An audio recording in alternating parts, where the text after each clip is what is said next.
Yeah, that's obviously, people that have seen multiple episodes here know that I'm kind of, aside from having a messy office, security and training is definitely a passion, a hobby of mine. Um, I've done the military, I've done security work, I've worked armed and unarmed, I've bounced, so I've kind of gotten to see it from a few different, um, you know, views. But to me, security was really the first thing in prepping that I looked at that made me realize I couldn't do it all myself, Hmm. and that a lone wolf approach was ultimately going to be defeatist. Um, because at the end of the day, like I have to sleep sometime. Um, it, Anybody who's met me in person knows I love a Monster Energy drink more than the next guy. But I do have to sleep. I can't cure sleep with Monster and Cafe Con Leche yet. Um, so I live in a relatively urban environment. I'm not in the suburbs. I don't have any residential neighbors, but the two people on either side of me are businesses. And so for me, that's security has meant little things like hardening the locks on my doors, changing from just an inch and a quarter screw going into the door jamb and the strike plate to putting a 3 inch um, screw in there.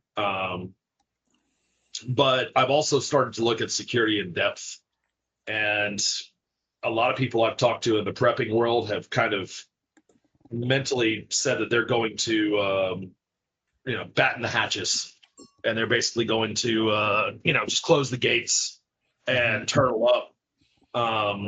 And that's usually where people start out. But what I've found is that after a few years of doing prepping related activities, maybe getting some training, taking a couple of classes, realizing what you don't know, in part, and then also realize, coming to the humbling realization that you don't know what you don't know. Sometimes you just have a blind spot and you have no idea.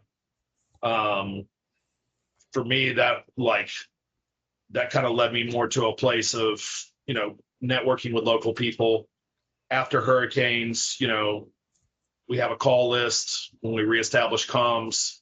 Um, Anytime there's a disaster or a like protests or anything like that, um, I've got guys that I call and talk to, and we have plans in place to, be more out in the community, because at the end of the day, like, security is usually the euphemism for shooting and, moving, communicating, all that other stuff.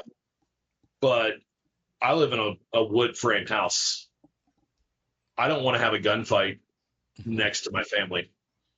So if it has to happen, and I'll do everything I can to avoid it, but I'd rather pick a time and a place way away from all the stuff I care about and all of my, expensive stuff that can be broken by rounds going through it real fast. So that's kind of like my little 2 minute deal on security.